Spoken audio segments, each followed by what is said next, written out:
성도 여러분, 우리 신앙인에게 믿음이 가장 우선입니다.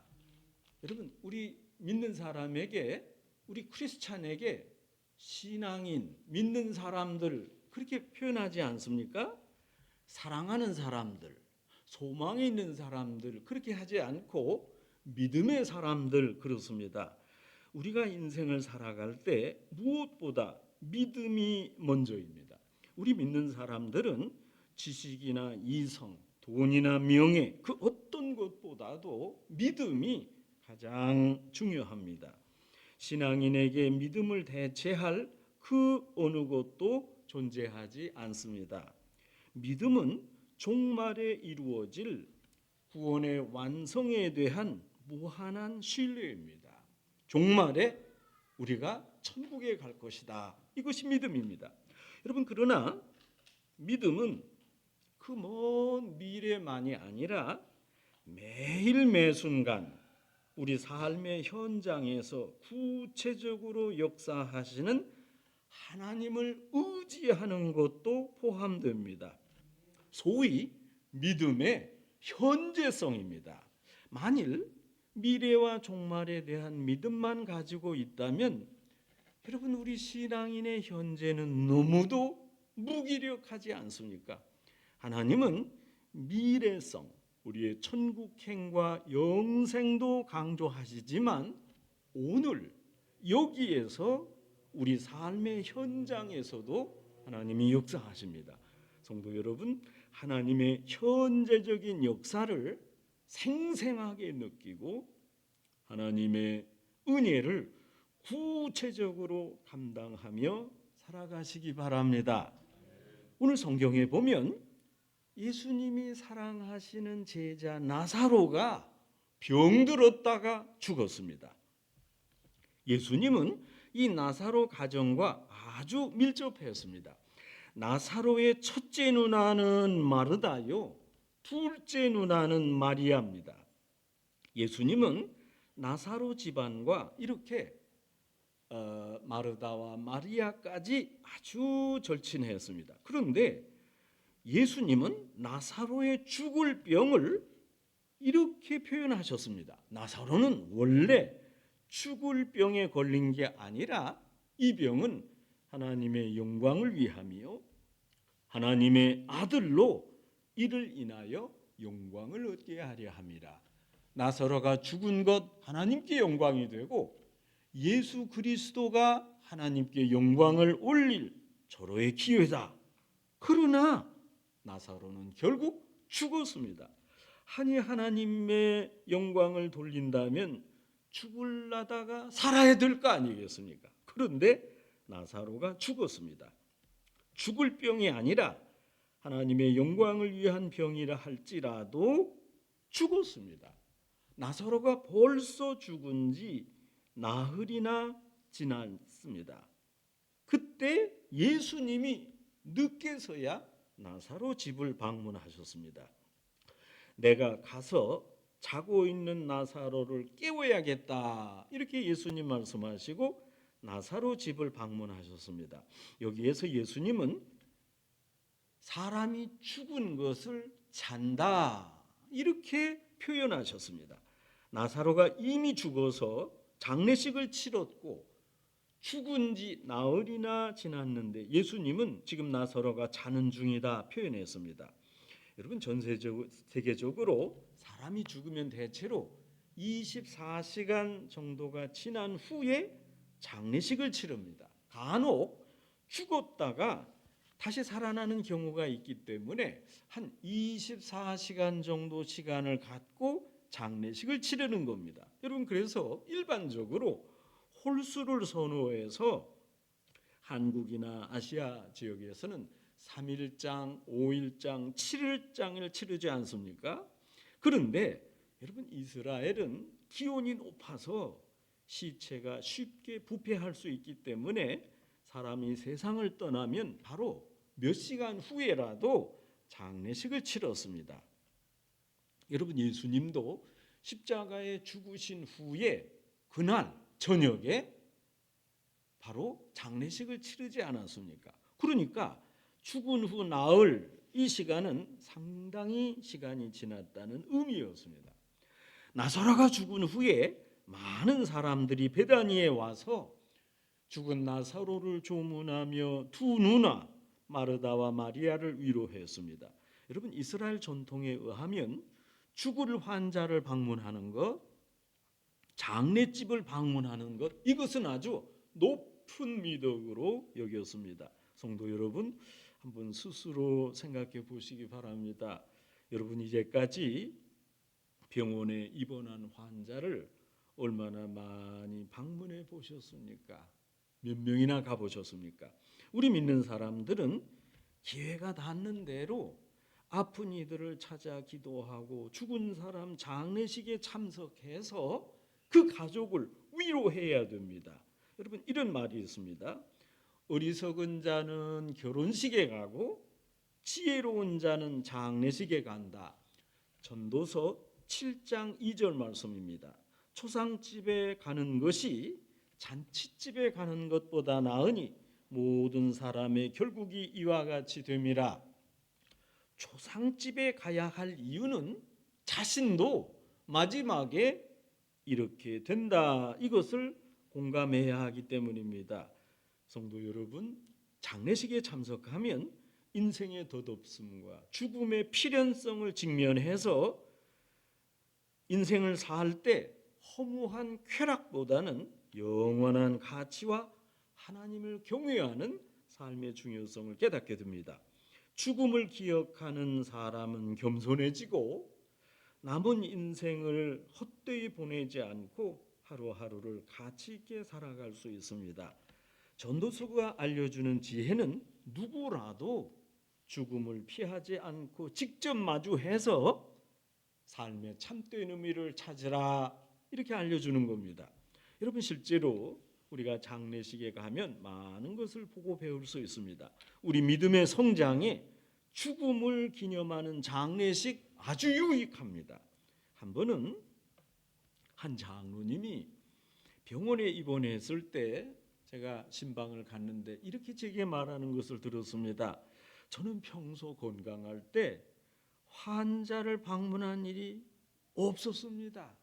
생각해 보니까 제가 장로면서도 아픈 사람들 전혀 생각하지 않았습니다. 곰곰이 따져보니 환자 방문한 적이 한 번도 없는 듯합니다. 그런데 이제 제가 퇴원해서 평상으로 돌아가면 적어도 일주일에 꼭 한 번 환자 방문하겠습니다. 이 장로님이 퇴원한 다음에 자신의 약속대로 병원에 입원한 환자들을 신방했습니다. 이렇게 병원으로 신방하니까 방문하는 자신도 기분이 좋고 방문을 받은 환자들도 큰 위로를 받더랍니다. 여러분, 장례식에 조용히 참석하는 것 아주 은혜롭습니다. 탈무드에 이런 말이 있습니다. 병자를 방문하는 자, 상갓집에 방문하는 자는 절대로 지옥에 가지 않는다. 우리는 상갓집에 방문하면서 스스로 회개해야 됩니다. 이처럼 죽음을 대할 때 우리들이 조금씩 변화하게 됩니다. 참으로 일리 있는 말이요, 지혜의 말씀입니다. 오늘 본문에 나사로가 죽은 후 예수님이 예루살렘에서 베다니로 직접 방문해서 이제 죽은 지 나흘이 된 나사로를 문상했습니다. 사실 나사로가 병들었을 때 마르다와 마리아가 예수님께 사람을 보내서 나사로가 병들었습니다, 이런 내용을 전했습니다. 예수님이 이 전가를 받으시고 대답하셨습니다. 나사로가 걸린 이 병은 죽을 병이 아니라 하나님의 영광을 위함이요 하나님의 아들로 이를 인하여 영광을 얻게 하실 것이라. 나사로가 죽을 것이 아니라 하나님께 영광을 돌리고 이 일로 인해서 예수님이 역사해서 하나님께 영광을 얻게 한다. 나사로가 병들었다는 전가를 들으시고 예수님은 느긋하게 계시던 곳에서 이틀을 더 유하셨습니다. 동생 나사로가 죽은 후에 베다니를 방문하시는 예수님을 맞이하는 마르다의 자세가 적극적이었습니다. 마리아는 그냥 집에서 예수님이 오시는가 보다 했지만, 마르다는 예수님 오신다는 말을 듣고 동구 밖에 나와서 예수님을 직접 맞이했습니다. 그리고 말했습니다. 아니, 주께서 여기 계셨다면 우리 오라버니가 안 죽었을 텐데. 여러분, 이 말에는 이런 의미가 담겨 있습니다. 아니, 예수님, 제가 며칠 전 좀 오시라고 했을 때, 우리 나사로가 죽을 뻔했을 때 그때 오셨으면 동생이 안 죽었을 거 아닙니까? 다 지난 지금 오셔서 어쩌자는 겁니까? 이런 의미가 담겨 있는 거 아닙니까? 주께서 사랑하는 자가 죽으니 빨리라고 오시라고 했는데 왜 그때 오시지 않았습니까? 동생이 다 이미 죽은 지금 이제 뭐하러 오셨습니까? 이제 오셔서 어쩌자는 겁니까? 죽을 병이 아니라는데 나사로가 그럼 왜 죽었습니까? 하나님께 영광을 돌려야지. 집안에서 이미 장례식까지 다 치르고 죽은 지 나흘이 지나서 지금 예수님이 오시면 무슨 소용이 있습니까? 성도 여러분, 마르다가 예수님께 하는 말을 자세히 들어보면 우리 모든 사람들이, 신앙인을 포함해서 흔히 하나님께 외치는 원망과 비슷합니다. 하나님, 왜 제가 원하는 방법대로 하나님이 역사하지 않으십니까? 제가 기도했는데, 제가 원하는 시간에, 내가 원하는 방법대로 하나님이 좀 그대로 듣고 이루어 주시지 않았습니까? 왜 그러지 않으십니까? 믿음이 부족한 사람들은 하나님이 우리 기도를 들으시고 그 기도를 행하시는 로봇과 같이 여깁니다. 하나님이 자기 수하에 있습니다. 하나님, 내가 이렇습니다. 들어주십시오. 안 들어주면 화를 냅니다. 여러분, 우리가 요청하면 하나님이 그대로 순종해야 된다, 이렇게 생각합니다. 우리 요청을 그대로 받아들여야 하는 하나님이 마치 요즘 AR로 작동되는 로봇과 같습니다. 오래전 제가 같은 교회에 있던 한 집사님에게 이런 간증을 들었습니다. 이분 자녀가 8이었습니다.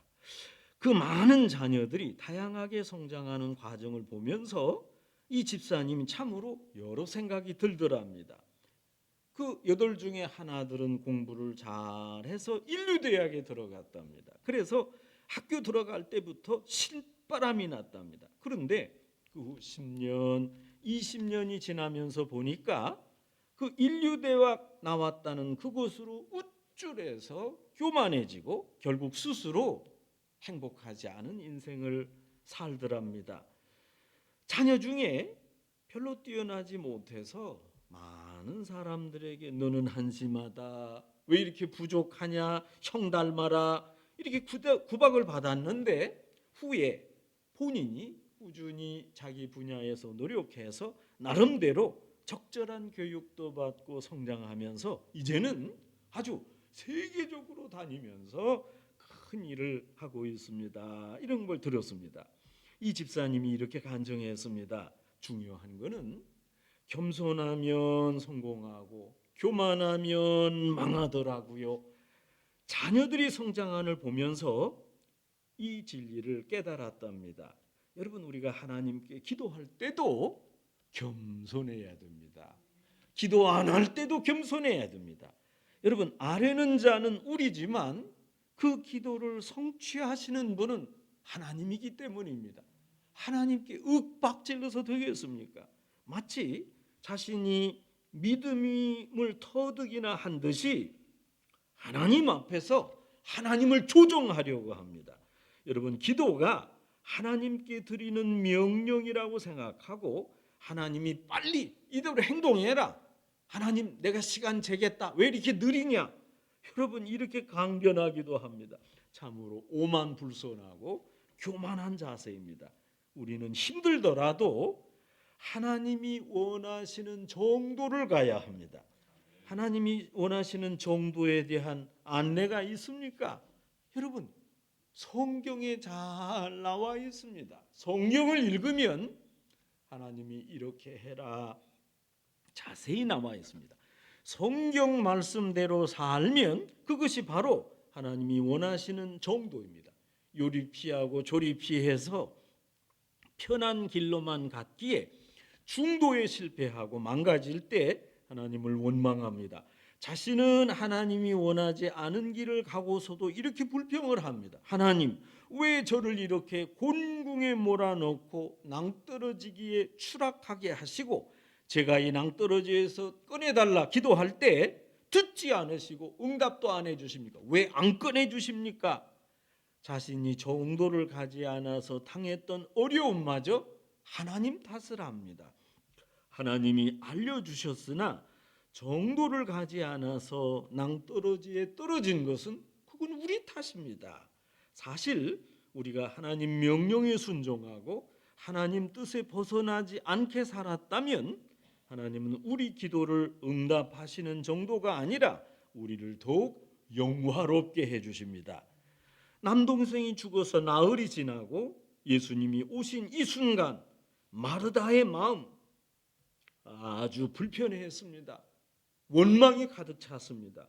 아니 오시라고 해서 왔을 때 예수님이 오셔서 기도했다면 내 동생 나사로가 안 죽었을 거 아닌가 이런 마음으로 마르다가 힘들었습니다. 여러분 생각해 보면 마르다는 참으로 교만하고 오만했습니다. 여러분 이때 예수님이 부드럽게 말씀했습니다.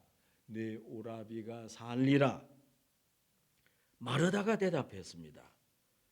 마지막 날에 살 줄을 압니다.